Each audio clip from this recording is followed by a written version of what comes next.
My mom said, I'm sick, तुम या तो घर आओ या तो कभी मत आओ. That was the biggest challenge. ऐसे करना पड़ता है, कुछ सैक्रिफाइस नहीं करेंगे तो लाइफ में कुछ नहीं हो सकता. मैं उनका नाम नहीं कर सकती, लाइक इससे बड़ी कुछ बन सकती थी किसी मूवी की हीरोइन, किसी ने शायद बना दिया होता इतने दिनों में. दूरी बरकरार रखना था. अगर आपको एक्ट्रेस बनना है, सच में एक्टिंग करना है, तो कुछ अलग करने के लिए कुछ अलग दिखाना भी ज़रूरी होता है. 20 years old, तब आया था ये ऑफर. मुझे अपना रूम का रेंट भरने में दिक्कत हो जाता था. मैक्सिमम एक्ट्रेस जो आते हैं बाहर से एक्टिंग करने के लिए, सीखने के लिए, ये फेस करते ही हैं. कोई भी दिक्कत में था, मैंने उनको एम्पा का नंबर दिया. They just help. मुझे दिन में बस 2 घंटा अपने साथ चाहिए. छत्तीसगढ़ में हम फंस गए. मैं हमेशा बैकअप प्लान रख देती हूँ.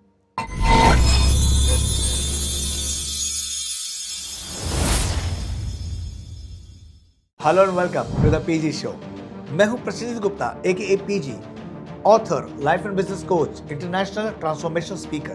दोस्तों, आज हमारे पीजी शो में एक ऐसे गेस्ट आई हुई हैं जिन्होंने अपने करियर की शुरुआत बड़ी ही तकलीफ में की एज ए कोऑर्डिनेटर, और फिर उनको मौका मिला फिल्म इंडस्ट्री में जाने का. लेकिन फिल्म इंडस्ट्री के चैलेंजेस और बहुत सारे गुफअप को देखते हुए उन्होंने अपने आप को वहां से बचाते हुए वो जी बांग्ला में एज एन एंकर उन्होंने काम पकड़ा.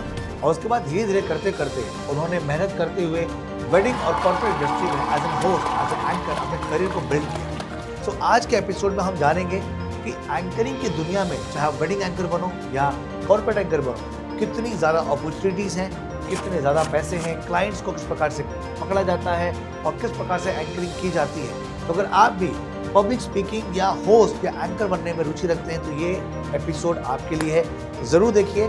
सो let's welcome the MC, the renowned and international anchor Chandni Jaiswal. So Chandni, बहुत बहुत स्वागत है आपका द पीजी शो में. Thank you so much for inviting me here. It's an honor to be a part. तो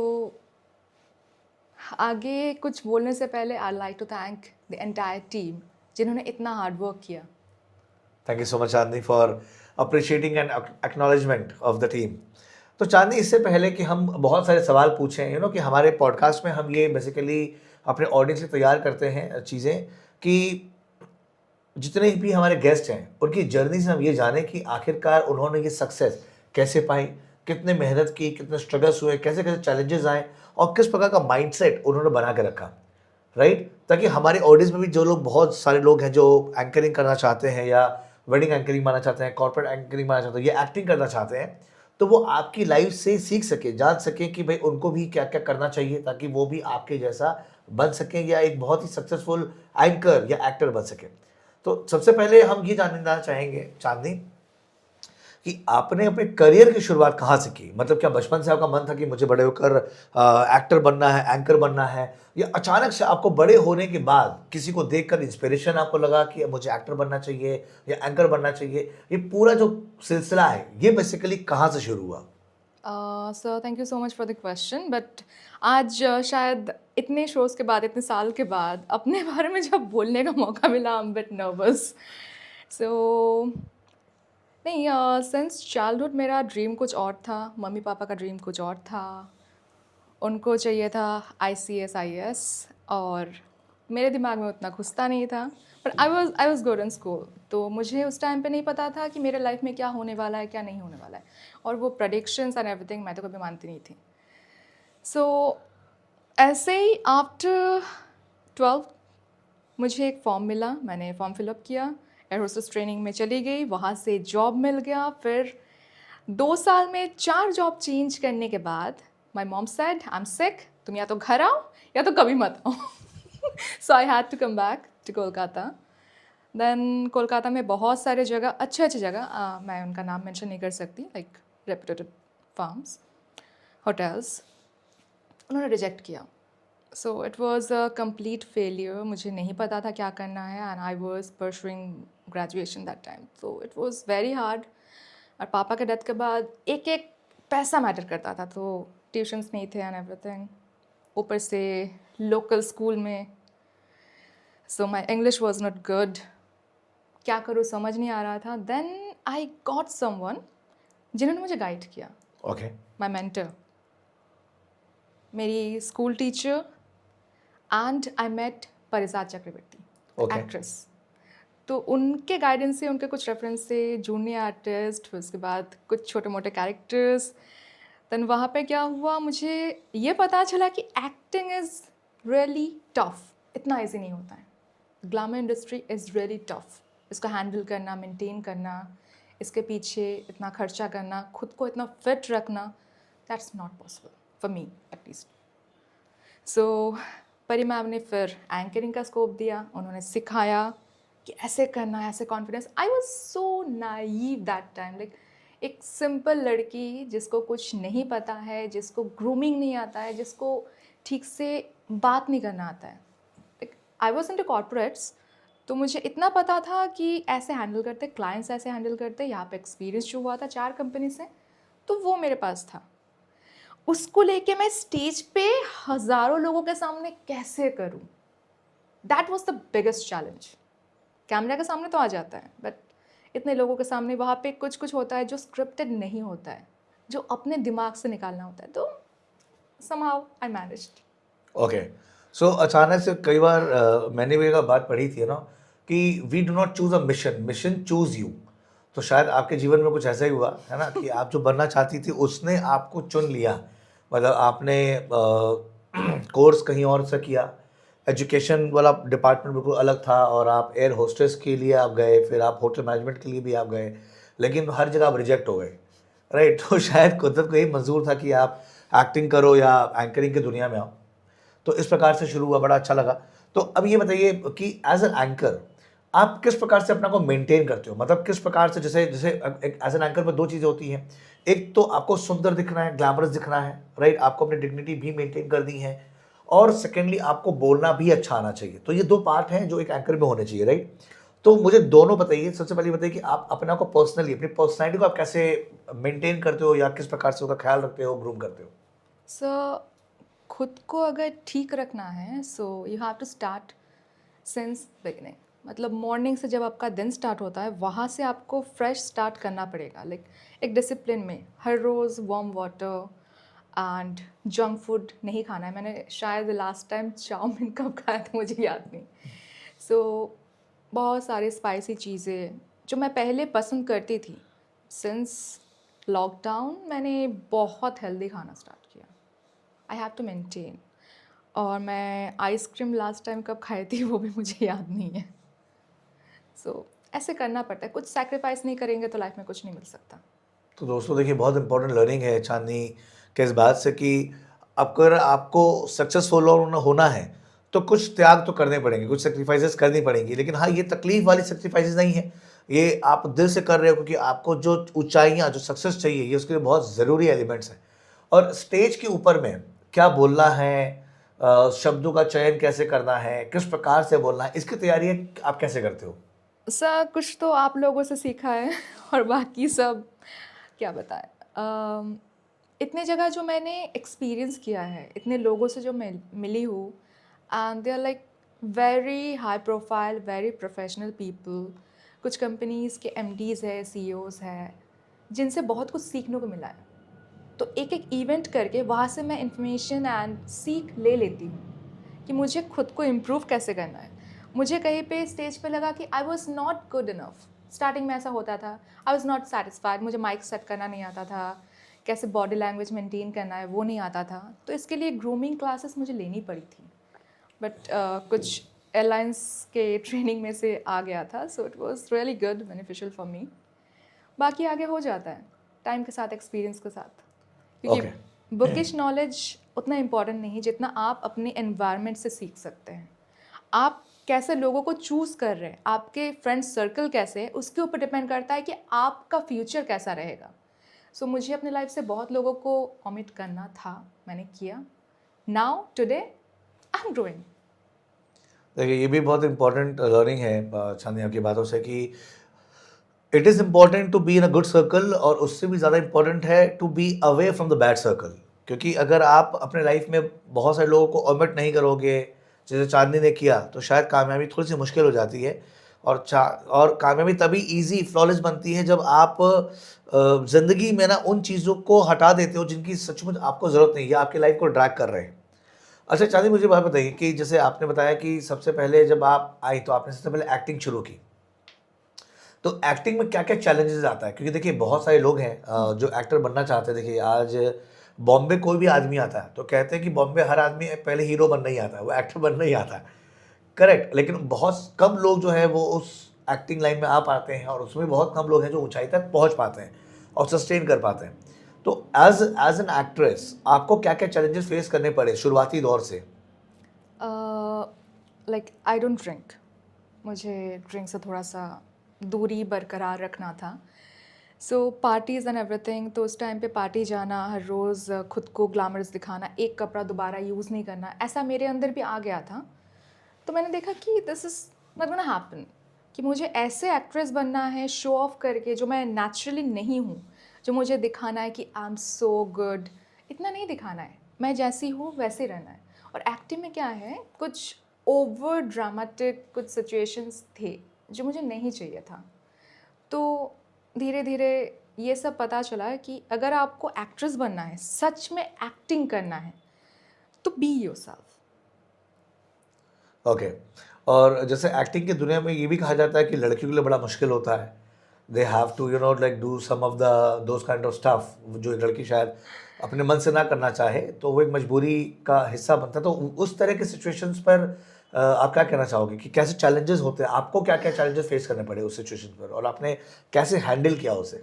So, when I was only 20 years old, तब आया था ये ऑफ़र कि मुझे 20,000 पेमेंट दिया जाएगा, एंड गोल्फ ग्रीन में जो अभी रॉयल बंगाल कैफ़े हैं, वो सीसीडी था, वहाँ पे मीटिंग हुआ। तो वो लोग मुझे बोले कि मेरा होर्डिंग क्यों लगेगा अगर मैं कुछ नहीं देती हूँ। And that time I am seriously saying कि मेरे मम्मी ने पैसा देना बंद कर दिया था, कोलकाता में जॉब नहीं मिला था, मुझे अपना रूम का रेंट भरने में दिक्कत हो जाता था। मैक्सिमम एक्ट्रेस जो आते हैं बाहर से एक्टिंग करने के लिए, सीखने के लिए, ये फेस करते ही है। अब उस टाइम पे वो लोग गलत राह में चले जाते हैं। देन आई डिसाइडेड ठीक है, नहीं हो रहा है, कुछ ना कुछ तो मिल ही जाएगा। तो मुझे भरोसा था ऊपर वाले पे, जो होगा अच्छा होगा। तो ये पॉजिटिव थिंकिंग ने मुझे उस टाइम पे बचा लिया, नहीं तो मैं शायद इससे बड़ी कुछ बन सकती थी, किसी मूवी की हीरोइन किसी ने शायद बना दिया होता इतने दिनों में। लेकिन आई एम डूइंग बेटर। देखिए ये mental satisfaction is more important than showing your self in the big picture, right? कि आप जो नहीं हो और वो आप ज़बरदस्ती बनने के लिए, सक्सेसफुल के ट्रैप में फंसने के लिए आपको गलत काम कर दो, लेकिन एंड ऑफ द डे अगर आप उससे खुश नहीं हो, सेटिस्फाइड नहीं हो, तो उस सक्सेस का क्या फ़ायदा? आई वांना ऐड वन पॉइंट। वहाँ से जाके मुझे 2 दिन ऐसे स्ट्रगल करना पड़ा था कि मुझे चावल तक नसीब नहीं हुआ था। तो मेरे best friend, he was already into acting, वो सन बंगला में हीरो था, मेरा बेस्ट फ्रेंड स्कूल का। तो मुझे उन लोगों ने बहुत हेल्प किया, बॉबल लाइक शोमिक शाह, उन्होंने भी एक्टिंग छोड़ दिया। तो मुझे रोड पे गिरा हुआ ना पैसे का बंडल मिला। मैं जब जा रही थी शाम को, मैंने 2 दिन से खाना नहीं खाया था, and I thought wow, this is the sign कि मैंने वहाँ पर रिजेक्ट किया तो मुझे ऊपर वाले ने शायद एक मौका दिया। उसके बाद से मैंने हार नहीं माना कभी तक। ये देखिए भगवान किस प्रकार से सपोर्ट करता है। So you believe in law of attraction, और like you practice law of attraction, something like that? सा एग्जैक्टली बोलूँगी तो मुझे उतना तो नहीं पता, बट एक फोर्स तो है जो अगर हम सही राह पे चलेंगे, अगर भरोसा करेंगे, तो वो कहीं ना कहीं से ना हमको हेल्प करेंगे। और जो हमारे साथ बुरा करने आएंगे, जो बुरा इंटेंशन से आएंगे, they will face some consequences. Okay, मुझे एक बात बताइए कि जैसे क्या आप शुरू से क्लियर थे कि आपको लाइफ में क्या बनना है? और जैसे आज की तारीख में आप देखोगे कि बहुत सारे लोग हैं, दे आर रियली कन्फ्यूज्ड। और अब तो और क्या हो गया कि अब जितने ऑप्शंस बढ़ गए हैं, कन्फ्यूजन और बढ़ गया है कि इंसान को लाइफ में करना क्या है। सो आपके संग भी ये क्या चैलेंजेस थी, या और यू वर वेरी क्लियर कि मुझे यही बनना है ज़िंदगी में और मैं यही करूँगी, कि यू वर कन्फ्यूज, क्या हुआ था आपके साथ? सर मैं सुपर कंफ्यूज्ड ऑलवेज रहती थी, and this the first profession जिसमें मैं ऑलमोस्ट 9 इयर्स टिकी हुई हूँ। Almost 9 years I didn't understand कि मेरे साथ यही होना था, मुझे जब पता भी नहीं था। फिर I used to work in Chennai, Mahabalipuram में। अरुण एक्सलो ग्रुप था, तो they were very very helping. तो सर ने बहुत कुछ सिखाया, बात करना सिखाया, देन इवेंट्स क्या होता है वो सब जाने वहाँ पे। आई डिडंट नो एंकरिंग क्या होता है, मैंने एंकर देखा ही नहीं था उस टाइम पे, शायद 2015 में उतने एंकर्स भी नहीं थे। तो कोलकाता से सिंगर एंकर ये लोग जाते थे, मैंने देखा, मुझे किसी ने अप्रोच किया, उनका नाम कुछ था मुझे याद नहीं, बस एक event management company local one. उन्होंने कहा ऐसे बनाते पीपीटी, ऐसे बोलते हैं, ऐसा। मेरे गले से तो आवाज़ नहीं निकलता है, मैं तो बहुत ज़्यादा डिसिप्लिन में रहती थी, घर में भी चिल्लाना मनाने, मतलब it was army family restrictions you know. तो मेरे गले से आवाज़ नहीं आता है, मुझे बात करना नहीं आता है, मैं एंकर कैसे बनूंगी? तो मुझे पता ही नहीं था मैं कभी एंकरिंग इंडस्ट्री में इतना कुछ कर सकती हूँ। So it was all the support from my elders, seniors, मेरे को आर्टिस्ट, जितना सपोर्ट मुझे कोलकाता में मिला है, इवन अभी बात करें तो एम्पा ग्रुप से जितना मिल रहा है कहीं नहीं मिला था। लोग बोलते हैं कोलकाता में ग्रोथ नहीं है, मैं तो बोल रही हूँ मैं इतने स्टेट में सर्वाइव करके मुझे कोलकाता में आके ग्रोथ मिला है, तो मैं अपने स्टेट का, मतलब जिसका नमक खा रही हूँ उसके अगेंस्ट तो नहीं बोलूँगी। तो इम्पा से क्या क्या मदद मिली आपको? How Impa is helping you? Empa देखिए, बस मेरी मदद नहीं, मैंने जब भी कोई भी दिक्कत में था मैंने उनको एम्पा का नंबर दिया, दे जस्ट हेल्प देम। बस मेरी ही प्रॉब्लम नहीं, मुझे बहुत जगह से पेमेंट दे देंगे बोल के नहीं दिया गया था, ओके तो मैंने उनका नंबर भी शेयर कर दिया, तो पेमेंट अभी मेरा क्लियर है। ओके। सो बेसिकली एक बात बताइए मेरे को कि जैसे एज एन एंकर, ये तो आपने बताया कि भाई कैसे तैयारियां करनी पड़ती हैं, क्या क्या करते हो आप, है ना? सो इसमें फन एलिमेंट क्या है आपको? क्या अच्छा लगता है? जैसे मान लीजिए बहुत सारे लोग हैं जो एंकरिंग के बारे में सोच रहे हैं, जो करियर एज अ करियर उसको चुनाव करना चाहते हैं, तो एग्जैक्टली देखिए उसका फन एलिमेंट क्या है? आपको क्या किक क्या मिलती है एंकरिंग में? क्या ऐसा क्या होता है कि जो बहुत मज़ा आता है? सो एंकरिंग करके लाइक मुझे पूरे इंडिया में फैमिलीज़ मिले हैं। ओके फैमिलीज़, जो फैमिली मैं इतने सालों से ढूंढ रही थी, तो मुझे फैमिली मिला है। एक एक आर्टिस्ट जिनके साथ मेरा अच्छा रिलेशन है, they like brother and sister to me. तो मुझे अपने मम्मी पापा को खोने का कोई दुख नहीं, क्योंकि मुझे पूरे इंडिया में family, even out of country भी बहुत लोग हैं जो मेरे साथ कनेक्टेड हैं, इंडोनेशिया में है, ओमान में है, it's very good to me. तो मुझे रोज़ इंस्पिरेशन उनसे मिल जाती है, like I am very much emotional कि after 15 years today I have achieved something.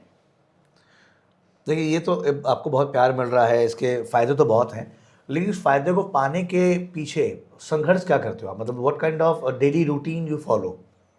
सुबह से पहले तो भगवान का नाम लेके दिन स्टार्ट कर लेते हैं, then I drink hot water, lemon, ginger.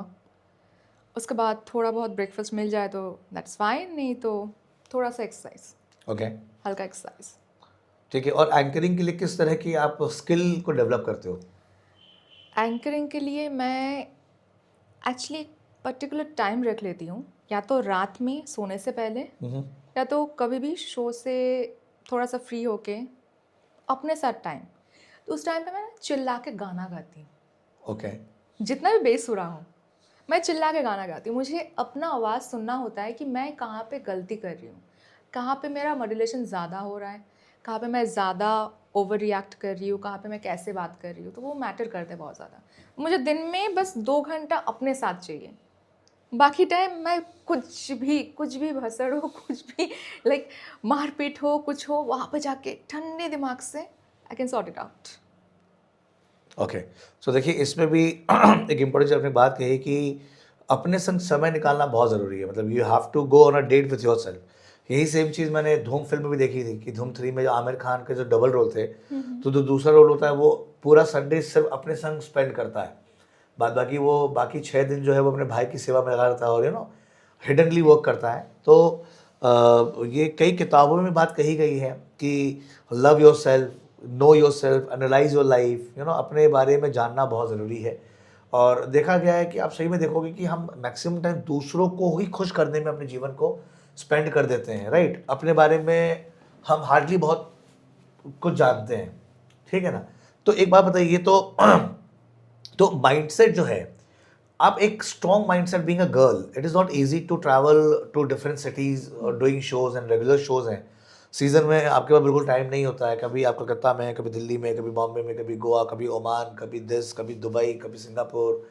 सो इतना ट्रैवलिंग भी मैनेज करना, तो इसके लिए किस प्रकार से स्ट्रॉन्ग माइंडसेट कैसे स्ट्रॉन्ग करते हो, मतलब माइंडसेट कैसे प्रिपेयर करते हो आप चीज़ों को?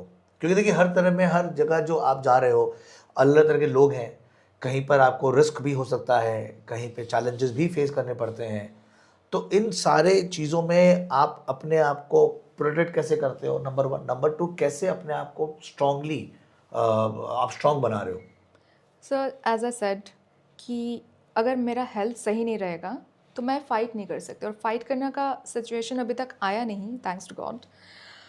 क्योंकि मैं जिनके कॉन्टैक्ट से जाती हूँ, मुझे वो लोग जानते हैं, मैं उनको जानती हूँ। मैं अननोन सोर्स या इंडिविजुअल क्लाइंट के थ्रू नहीं जाती हूँ। ओके। मैं हमेशा इवेंट कंपनी के थ्रू जाती हूँ, पूरा फॉर्मेलिटी होता है। और like as I said, empire is there, they will protect me anyhow. Okay. So मैंने देखा है कि आप हर शो में ना बहुत डिफरेंटली रेडी होते हो, बहुत ग्लैमराइज अपने आप को तैयार करते हो। तो ये कहीं से आप किसी की हेल्प लेते हो, किसी डिज़ाइनर की हेल्प लेते हो, या खुद से करते हो, ये क्या होता है? In some cases I have a designer, उसका मुझे बहुत क्रिएटिव डिज़ाइंस मिल जाते हैं कभी कभी। वो रहता नहीं है बिज़ी उतना, मतलब मेरे लिए फ्री नहीं रहता उतना बिज़ी में, ही मैनेज समहाउ। एंड ये बोलेंगे तो थोड़ा सा अलग हो जाएगा, मुझे फैशन डिज़ाइनिंग का भी शौक था, okay. So I love to do experiments. Okay. And one more influencer is there, the senior anchor, Ms. Shukla. So she keeps inspiring me. She's a very good soul. तो इसका एक बात बताइए कि हर शो में क्या पहनना है, इसका चुनाव आप कैसे करते हो? क्योंकि क्या होता है ना, मैंने देखा है कि बहुत सारे लोग इस बात से बहुत कंफ्यूज रहते हैं कि भाई उनको कौन से कलर पहनने हैं, नहीं पहनने हैं, और जिसकी वजह से वो अपने मेंटल एनर्जी को बहुत स्पेंड करते हैं, यूटिलाइज प्रॉपर्ली नहीं करते हो। तो आप आज जैसे हमारी संगीत है, संगीत में कौन सा ड्रेस पहनना है, उसका तैयारी कैसे करते हो? So normally event managers decide the theme color. वो तो या तो ड्रेस सिलेक्ट कर देते, लाइक दिल्ली में होता है, मुंबई में जैसे होता है, वो लोग ड्रेस सिलेक्ट कर देते हैं आपके प्रोफाइल से लेके। कभी कभी मौका मिल जाता है, then I ask the theme colour, the brand colour, या तो डेकोरेशन कैसा है वैसा फ़ोटो भेजिए। Then I think about it according to script. जैसे मुझे अलग थीम में होस्ट करना आता है, लाइक मैं थोड़ा सा बॉलीवुड बेस्ड हूँ या कभी कभी कॉमेडी कर लेती हूँ, तो कुछ अलग करने के लिए कुछ अलग दिखाना भी ज़रूरी होता है। और जैसे कि सीनियर से इंस्पिरेशन तो हो जाता है normally. Okay. I love to create. तो देखिए दोस्तों, बहुत इसमें भी इम्पोर्टेंट लर्निंग चांदी ने शेयर की कि हर समय सवाल पूछिए कि आपको क्या करना है। जैसे सामने जैसे चांदी अपने इवेंट मैनेजर से पूछती हैं कि भाई क्या थीम है, क्या कलर कॉम्बिनेशन है, तो the more ask the questions we ask, the more clarity comes to us कि एग्जैक्टली करना क्या है। और उसके बाद में फिर अपना थॉट प्रोसेस लगाकर शी मैनेजिंग कि भाई मुझे ये पहनना है। ये हर तरह से हर जगह पर इम्प्लीमेंट होता है कि अगर आप कोई भी नौकरी कर रहे हो, कोई भी काम कर रहे हो, तो उसमें भी आप ज़्यादा सवाल पूछिए। अगर आप बिजनेसमैन हैं तो अपने क्लाइंट से सवाल पूछिए कि आपको कैसा प्रोडक्ट चाहिए, आपको क्यों चाहिए, आप किस कलर में देखना चाहते हो। तो उससे क्या होगा कि आपको ये बात मालूम पड़ेगा कि आपका क्लाइंट एग्जैक्टली चाहता क्या है। Then it will be easy for you to give him the right product, जिससे वो ज़्यादा खुश होगा और आपके चांसेस सेल्स के बहुत बढ़ जाते हैं। चांदनी, एक बात बताइए कि जैसे कई इवेंट ऐसे भी हुए होंगे कि जहाँ पर आपने सोचा कि बहुत अच्छा अच्छा होगा, लेकिन वहाँ पर चीज़ें अच्छी नहीं हुई in terms of your hospitality, because you're right. तो ऐसा कोई किस्सा जो आप शेयर करना चाहें हमारे साथ? Sir I think bad memories उतना याद नहीं रखना चाहिए। ओके। लेकिन फिर आप उस बैड मेमोरी से आप सॉल्व कैसे किया आपने? जैसे मान लीजिए आप कहीं पे ट्रैप हो गई किसी भी कारणवश, किसी भी तरीके से, तो आप वहाँ से निकली कैसे? मैं हमेशा बैकअप प्लान रख देती हूँ कि मुझे इतना एक्सपीरियंस है कि यहाँ पे ये हो सकता है। माई इंट्यूशंस ऑलवेज हिंट मी कि ऐसे ऐसे होगा तो तुम ऐसे ऐसे करना। तो मैं समहाउ जितने भी कनेक्शन है मेरे हर एक स्टेट में, कोई सिचुएशन लाइक कभी अगर लाइक छत्तीसगढ़ में हम फंस गए, कुछ दिक्कत हुआ, तो मैं लोकल में अपने फैंस या कोई इवेंट मैनेजर है, कोई आर्टिस्ट है, उनसे हेल्प ले सकती हूँ।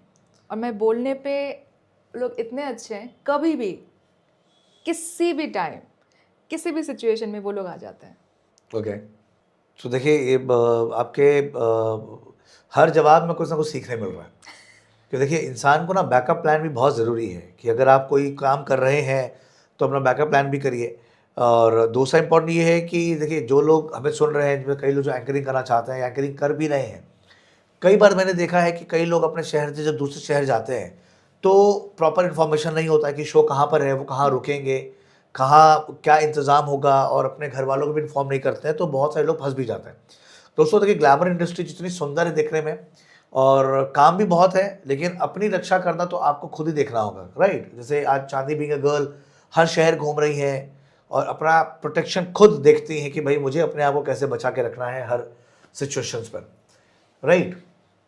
मुझे एक एक चीज़ और बताइए कि जैसे नॉर्मली क्या होता है ना कि जैसे आप अगर रात भी रात ट्रैवल कर रहे हो तो वहाँ पर आप अपने आप को कैसे प्रोटेक्ट रखते हो या क्या सोचकर चीज़ें करते हो?